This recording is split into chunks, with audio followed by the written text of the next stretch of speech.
3. Quand je parle de moi, je vous parle de vous. Une citation de Victor Hugo qui, à mon sens, résume assez bien cet ouvrage, Hyperception lembique de mon âme, un petit steak de 124 pages avec 44 poèmes dans le prologue, rédigé par Patrick Épée, un professionnel de la communication et du marketing, qui l'a publié aux éditions du Monde Tout en janvier 2021. Alors, c'est un ouvrage que j'ai eu le plaisir à lire parce que, au-delà du caractère poétique, comme je disais, c'est 44 poèmes, y compris le prologue, au-delà de ce caractère, on voit aussi que, effectivement, l'auteur se livre.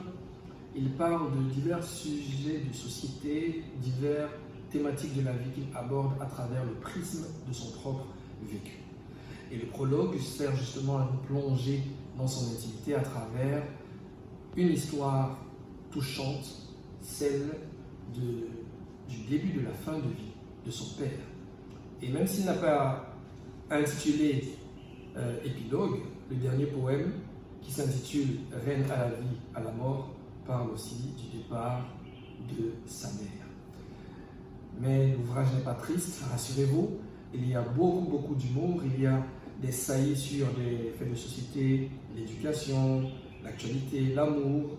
Ça part du coup d'un soir à la relation stable, mais je commence tout de suite avec un petit extrait. C'est un poème qui s'intitule « À tous ceux qui choisissent de mal s'habiller chaque jour, ta maman ». Bon, je crois que c'est une insulte très camère, mais assez connue sur le continent. Ici, l'auteur met en avant sa passion pour la mode, sa passion pour l'élégance, sa passion pour le style. Et il donne avant cela quelques conseils sur la vie du jeune nouveau bourgeois, intitulé Les Afterwork, à quoi ça sert. Donc c'est pour vous montrer déjà la panoplie de sujets qu'il aborde. Il parle aussi quelque part d'une fille rencontrée au détour d'un petit voyage. En fait, il nous balade de Paris à Cotonou, de Douala à Abidjan. Voilà. C'est assez intéressant de voir avec quelle perception il aborde chaque sujet. Je vous lis cet extrait et je crois que vous saurez un peu de quoi il est question dans ce poème-là. Il dit « On y trouve de tout, vraiment, s'agissant d'une ville africaine, du cache-nez qui ne cache pas la bouche, au cache-bouche qui ne cache pas le nez. C'est à se demander si le but est simplement de porter un masque au niveau du visage ou de se protéger d'une éventuelle menace virale. » Ça nous ramène en 2020 avec l'avènement de la pandémie.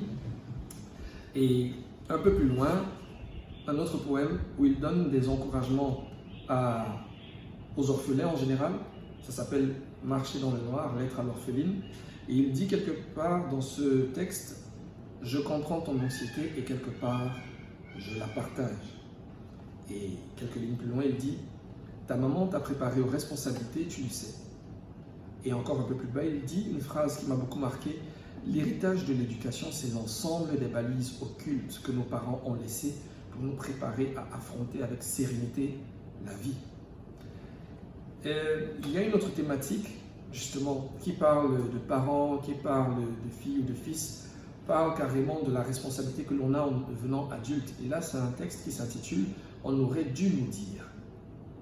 Il dit quelque part « On aurait dû nous dire que les doutes, les angoisses et les désillusions faisaient partie des matières au plus gros coefficient dans la vie, bien au-dessus des mathématiques, de la chimie et de l'histoire. » Alors, c'est vrai que quand on parcourt tous ces textes, on a le sentiment qu'à un moment donné, il se laisse véritablement guider par les profondeurs de son âme.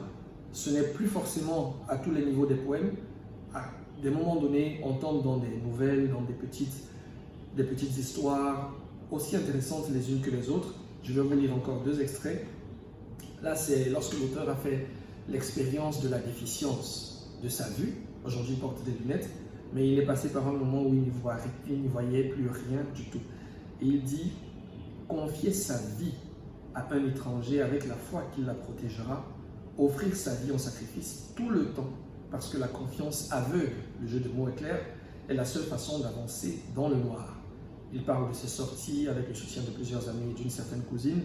Il parle aussi du fait qu'il fallait à des moments donnés traverser la route, du fait que, quoique habitué à son appartement, il en arrivait toujours à se heurter contre le coin d'une table, etc., etc.